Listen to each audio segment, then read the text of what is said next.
안녕하십니까. 최현석과 함께하는 일본의 군사 안보 이야기 시간입니다. 오늘은 정안론에 대한 이야기를 해보고자 합니다. 여러분들의 구독과 좋아요는 항상 큰 힘이 됩니다. 정안론, 세이칸론 또는 정조론은 19세기 말 당시 일본이 조선을 정벌해야 한다는 사상 또는 신념으로 1870년대 일본 군국주의자들에게서 나왔으나 1884년 갑신정변 실패 이후에는 조선의 호의적이던 인사들도 정안론에 동조하면서 일본의 범국가적으로 확산이 되었습니다.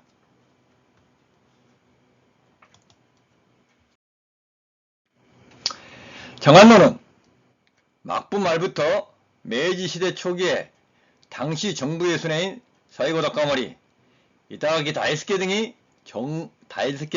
정부 고위 관료층들이 주장한 것으로 무력을 이용해 조선을 정벌하자는 정책인데, 처음에는 조선을 정벌한다는 정조론이라 하였으나 조가 조정을 뜻한다고, 곧 일본 왕을 뜻한다고 오해를 살 수 있다고 여겨 정안론이라는 명칭으로 바뀌게 된 것이죠.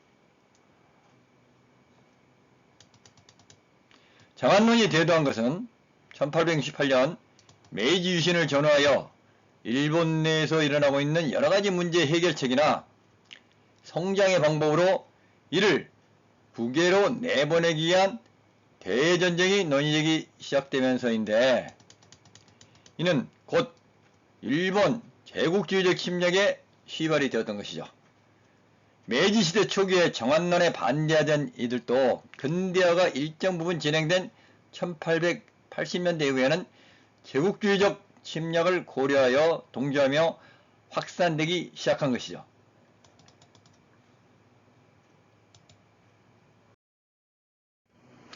그러나 이 정안론의 사상적 태동은 에도시대 초기라고 볼 수 있는 17세기 무렵이라고 볼 수 있는데요.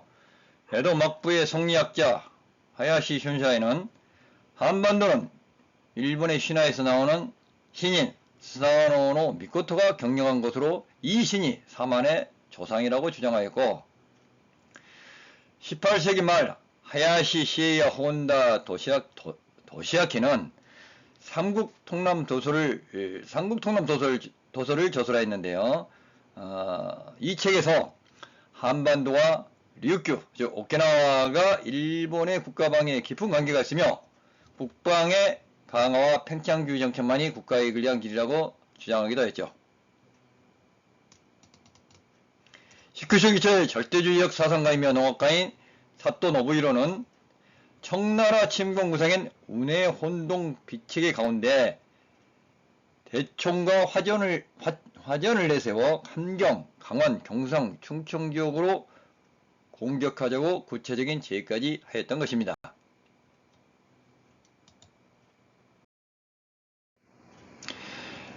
에도 막부 말기의 정안론자는 하시모토 사나이, 가스가 이슈, 요시다 쇼인 등이 있는데, 하시모토 사나이는 1857년 일본도 서양의 국가 동맹체를 모방하여 한반도와 중국을 병합하지 않으면 망할 것이라고 주장하며 우선 한반도와 만주의 병합을 촉구했고요.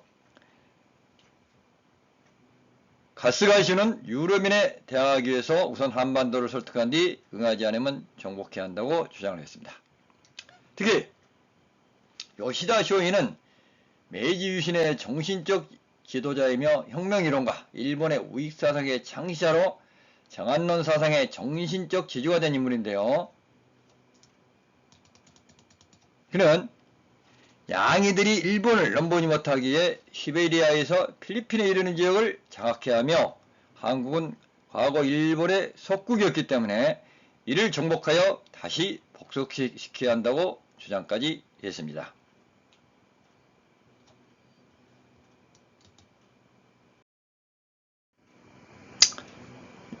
이 인물들이 에도 막부 말기의 대표적인 정안론자들이라고 볼 수 있습니다. 대표적인 인물 사이가 다카모리, 그리고 정안론의 정신적 지도자는 요시다 쇼인이죠.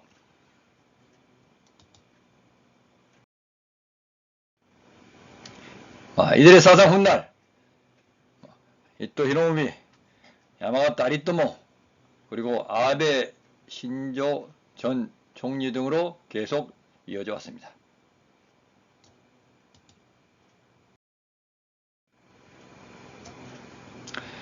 이 친구가 요시다 쇼인인데 인상이 좀 고약하게 생겼죠. 이 사람은 반막부운동을 펼치다가 발각되어 29살의 나이에 처형이 되어 요절했지만 유수록이라는 저서를 통해 정한론을 주창하였죠. 1854년에 그 유서록에서 양이들이 일본을 넘보지 못하게 하기 위해서 시베리아에서 필리핀에 이르는 지역을 장악해야 한다고 주장하고, 조선에 대해서는 과거 조선이 일본의 속국이었기 때문에 이를 정복하여 다시 복속시켜야 한다고 주장하죠. 그리고 그가 죽고 난 후에 그의 정한론은 1870년대 일본의 부국 강병론적 군국주의자들이 등장하여 일본의 제국주의 평창에 큰 영향을 끼치게 됩니다. 국력을 키워 뺏기 쉬운 조선, 만주, 중국을 복종시키고 교역에서 러시아, 미국에 이른 것은 다시 토지로서 조선과 만주로부터 이를 충당해야 한다고 주장을 하였죠.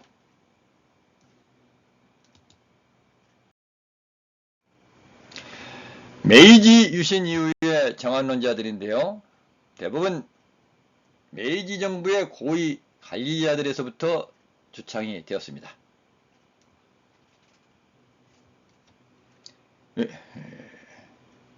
외무성의 관료로 1870년 조선의 외교사절로 파견되었다가 천황 운운의 기존과 다른 모습, 기산을 타고 온 것, 양복을 입고 단발한 것이 거슬린 조선에게 문전박대를 당하자 화난 채로 돌아와서 내각에 조선을 정벌해야 한다고 로빌랑 사다 하쿠보를 비롯해가지고 모리야마 시게루, 우에노 가기노리, 이런 사람들이 있고요.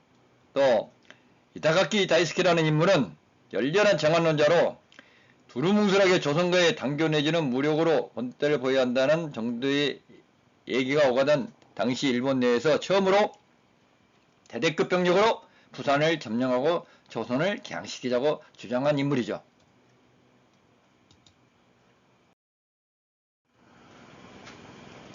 이 인물은 일본 만행권의 주인공으로 등장하는 후쿠사와 유기치인데요.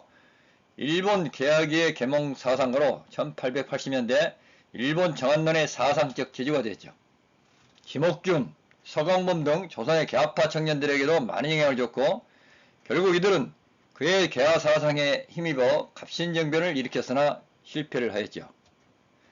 이 사람은 초기에는 일본이 한반도를 정복하는 것보다는 한반도에서도 일본과 마찬가지로 개화, 개혁의 물결이 스스로 생겨 일본처럼 근대 국가가 되는 것에 관심을 뒀으나 갑신정변이 실패하자, 그리고 그 계획이 틀어지게 되자 정한론으로 돌아서고 조선을 혐오하고 멸시했으며 제국주의 팽창을 부르짖게 됩니다.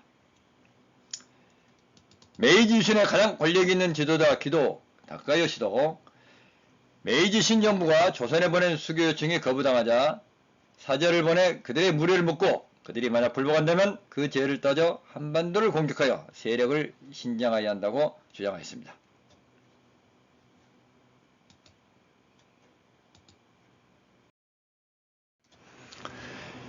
메이지 유신의 주역 사이고 다카모리인데요. 정한론의 대표적인 인물로 평가되고 있죠. 1873년 정한론을 주장했다가 옥구보 등의 정한론 반대파들의 반발로 뜻을 못 이루고 실각을 하게 됩니다.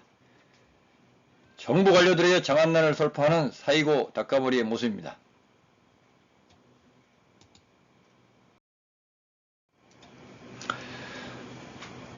정한론과 반정한론의 대립 속에 사이고 다카모리는 실각하여 고향인 가고시마로 내려가고, 이는 후일 사이고 다카모리가 주도하는 세이난 전쟁으로 이어집니다. 결국 사이고 다카모리는 이 세이난 전쟁의 패전에서 자결하고 말죠.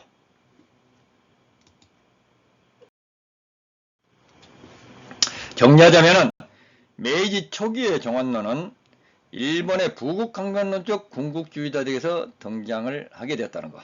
그리고 표면적으로는 메이지 신위의 쓰시마 소음을 개입시켜 조선에 대해 왕정복고를 한 신정부의 발족을 통보하고 개국을 강요하는 국교 교섭을 시도를 했으나 조선에서 이제 사신의 접견을 거부하는 등 국교 교섭에 난항이 거듭되면서 이를 계기로 일본 내에서 정한론이 수면 위로 부상을 하게 되는 것이죠.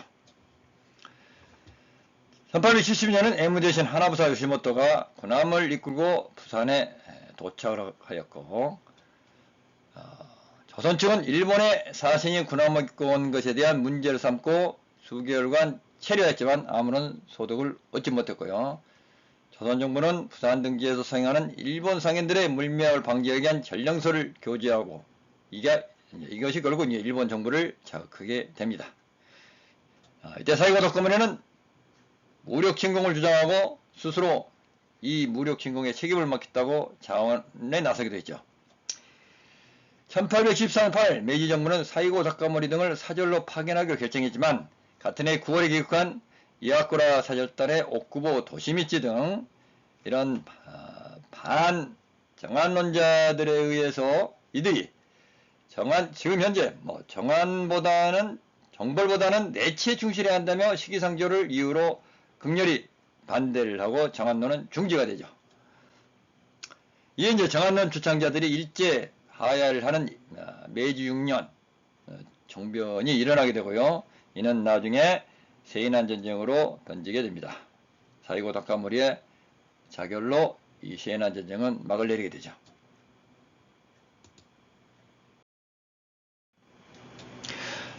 (1880년대) 정한론을 대표한 후쿠자와 유기치입니다. 1880년대 정한론은 자유주의자들에게서 등장을 하고요. 후쿠사와 유기치 등 일본의 자유주의자들은 군국주의자들에게 반대를 하고 조선의 개혁을 일본이 적극 지원하자는 견해를 펼치게 되는데 1884년 갑신정변이 실패한 이후 조선의 멸망을 바란다는 시각으로 변질되면서 본격적인 정한론자로 변질하게 됩니다.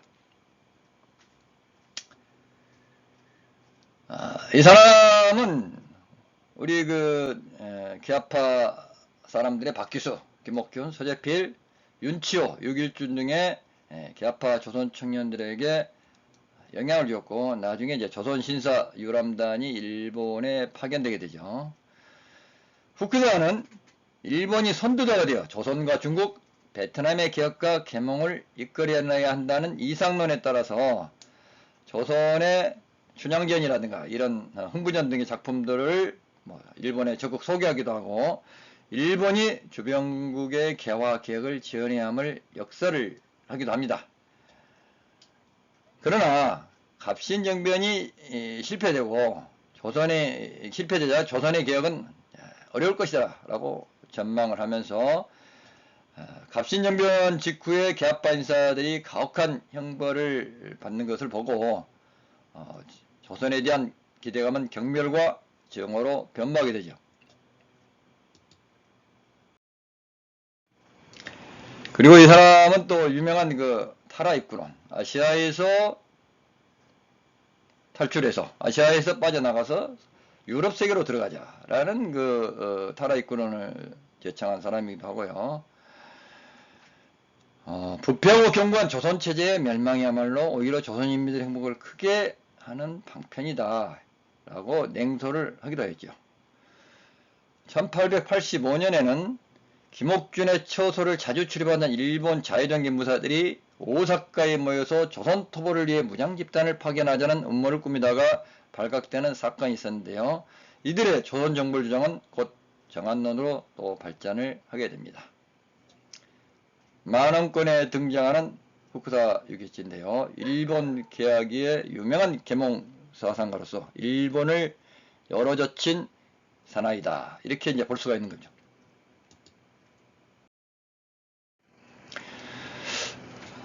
나중에 이제 김옥균은 부관 참시가 되는데 결국 이러한 잔인성에 대해서 일본 계하파 인사들이 조선인들의 야만성과 폭력성을 적극적으로 이제 규탄을 하게 되는데요. 김옥균의 모는 도쿄 아오야마의 외국인 묘지에 안치되어 있습니다.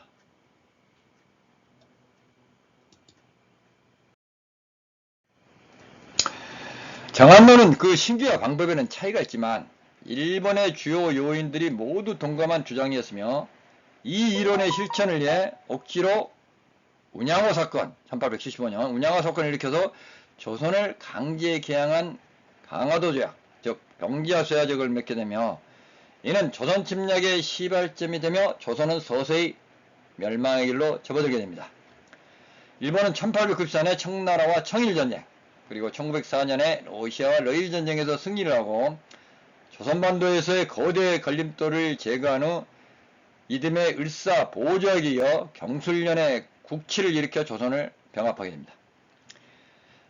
일본의 이와 같은 팽창기운은 점점 확대되어 제1차 대전에 참전하고 1918년에 시베리아 출병하고 만주사변, 중일전쟁을 일으킨 단초가 됐으며 이러한 제국주의적 침략적 대형부는 미국과의 마찰을 일으키며 진주만 기습을 시작으로 태평양 전쟁을 일으키고 결국 일본은 1945년에 패전하여 제국주의의 몰락을 가져오게 됩니다.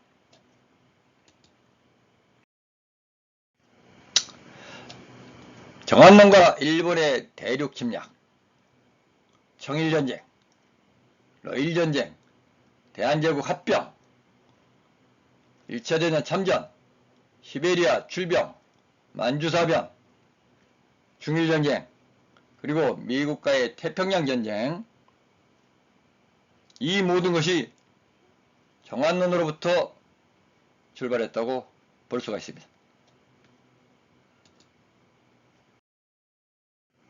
어떻습니까? 메이지 유신 시대부터 본격적으로 되던 일본의 정한론, 나중에 주권선, 이익선의 논리까지 발전하며 대륙으로 태평양으로 거침없이 진출해 나가는 구제국주의 일본의 대전쟁, 대정책, 오늘의 일본 정부의 적극적이고 주도적인 세계 무대의 진출과 활약이 당시의 정한론을 다시 한번 상기시켜줍니다. 끝까지 시청해 주셔서 감사합니다.